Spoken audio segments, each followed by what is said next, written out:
कैसे हो गए back to another horror story react video. So guys कैसे हो आप सभी, जल्दी से कमेंट कर दो गाइस।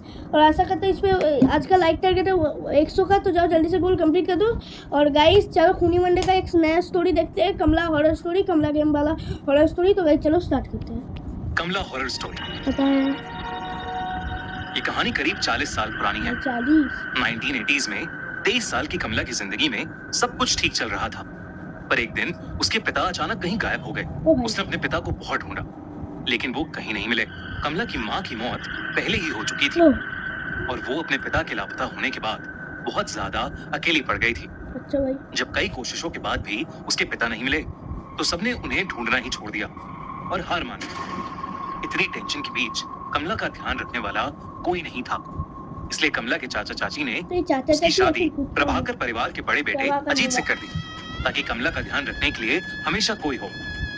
अजीत ने कमला को उसके मुश्किल समय में संभाला और वो थोड़ा बेहतर महसूस करने लगी। कमला अपने नए घर में अपनी नई जिंदगी से एडजस्ट करना सीख रही थी और धीरे धीरे खुश होने भी लगी थी। सारा परिवार उसे बहुत प्यार देता था और उसका ख्याल भी रखता था, खासकर उसका देवर राजेश। पर धीरे धीरे चीजें बदलने लगी। एक दिन जब कमला सो रही थी, तो उसकी अचानक किसी के रोने की आवाज से नींद खुल गई। ओ भाई ओ भाई ओ भाई कौन रो रहा है? कौन रो रहा है? अभी भी सो रहा था कौन रो रहा है यार? उन दोनों के तो गाइस मेरा रिकॉर्डिंग थोड़ा सा गड़बड़ हो गया था, तो सॉरी।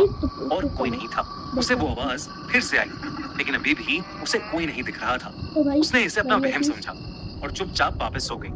लेकिन उस दिन के बाद से उसे लगभग हर वक्त वो रोने की आवाजें सुनाई देने लगी थी।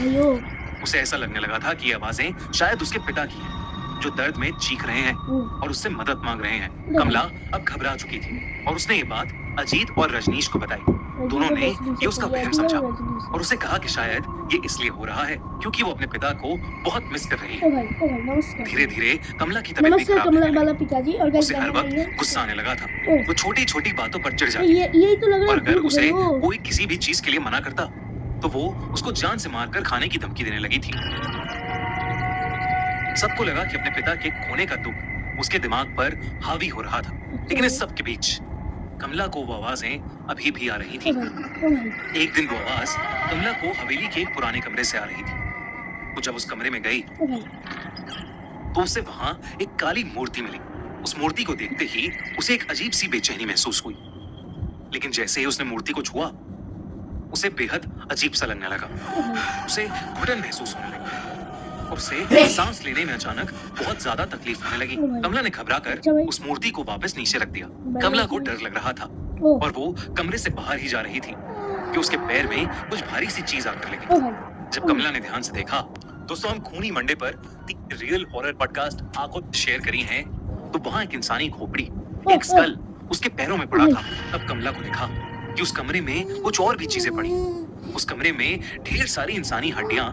भाई एक चीज मैं बताना चाहता हूँ, अगर मुझे कोई ऐसा रूम दे दिया, समझ लो मेरे को कोई ऐसा रूम ही दे दिया, मैं क्या करूँगा? रहूंगा और भाग जाऊंगा। 9-2-11 हो जाऊंगा, भागूंगा भी नहीं। 9-2-11 बस 9-2-11 होके सीधा घर, और घर पे जाके सो जाऊंगा। बस अपना काम बनता, भाग पे जाए जनता।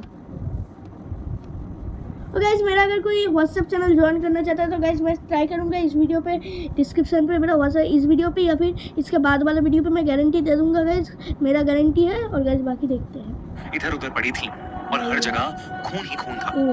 वो जब उस कमरे को और ध्यान से देखने लगी, तो वहाँ उसे एक खत मिला।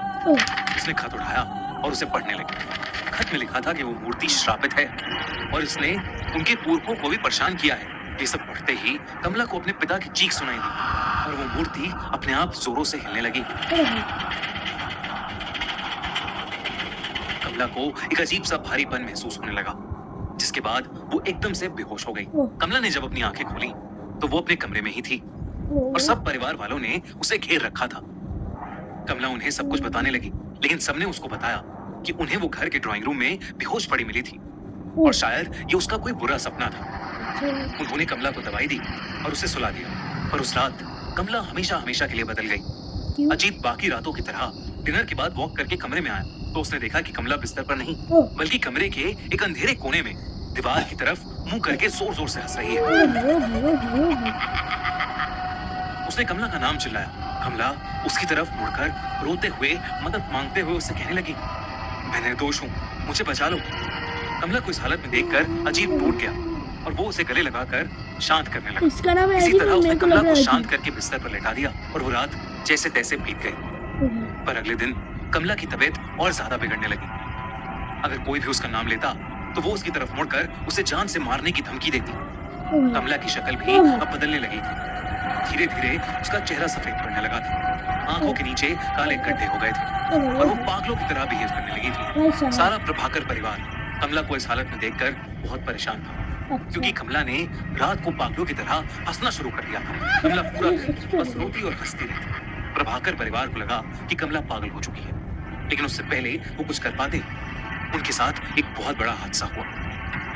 एक दिन शाम को कमला के ससुर अपने रूम में बैठकर चाय पी रहे थे, जब उन्हें एकदम से अपनी पीठ पर ऐसा महसूस हुआ कि जैसे उनकी पीठ में कोई नुकीली चीज घुसा दी। उन्होंने दर्द में जब मुड़कर देखा तो कमला वहां खड़ी पागलों की तरह हंस रही थी। कमला के हाथों के नमस्ते नाखून कमला जी, कमला नमस्ते के ससुर की नमस्ते पीठ कमला के जी, अंदर नमस्ते थे। कमला के ससुर ने जोर से चिल्लाया और सब कमला को कंट्रोल करके अंदर ले गए। उसे उसके कमरे में ले जाकर उसे बेड से बांध दिया। लेकिन देर रात अजीत ने देखा कि कमला बिस्तर में थी ही नहीं।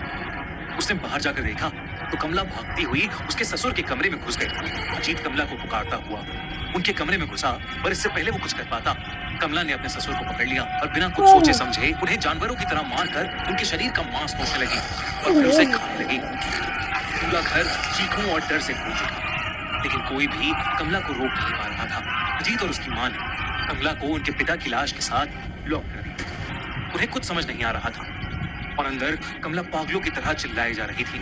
वो जोर जोर से चीख कर कह रही थी कि मैं सबको खा जाऊंगी। अजीत की मां को समझ आ गया था कि कमला पर किसी का काला साया पड़ गया है, या वो खुद एक चुड़ैल बन चुकी है, जिसे रोक पाना अब शायद असंभव हो गया है। उस रात उनकी मां अपने दोनों बेटों को लेकर उस हवेली से निकल गई और अपने एक रिश्तेदार के घर चली गई। अच्छा।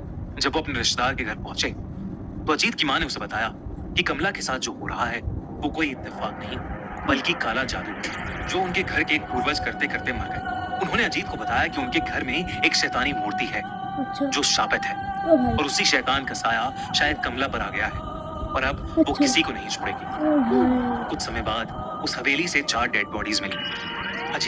अजीत के दोनों पेरेंट्स और कमला, सबकी डेड बॉडीज को वहां से ले जाया गया। राजेश उस दिन के बाद कहीं गायब हो गया। लोग कहते हैं कि आज भी उस हवेली में कमला की आत्मा भटकती है और वो किसी को नहीं बख्शती, और अगर कोई भी उस हवेली में गया तो वो उसकी जान ले लेगी, और इसीलिए आज तक वो हवेली वीरान पड़ी है। सो गाइस, आज के वीडियो के लिए इतना ही। अगर ये वीडियो आपको अच्छा लगा प्लीज़ लाइक शेयर सब्सक्राइब, जो करना है, लात मारो, पैर मारो, घुसा मारो, जो मारना है मारो, सब्सक्राइब के बटन पर क्लिक हो जाना चाहिए। ठीक है गाइस, मैं कैरीबिनेटी भाई की तरह बोल रहा हूँ, तो सॉरी गाइस, पर सब्सक्राइब करना है, घुसा मारो, लात मारो, जूता मारो, जो भी मारना है मारो, पर सब्सक्राइब हो जाना चाहिए गाइस। ठीक है, तो गाइस आज के वीडियो के लिए इतना है। अगर मिलता है नेक्स्ट वीडियो के, तब तक के लिए गुड बाय गाइस। तो बाय।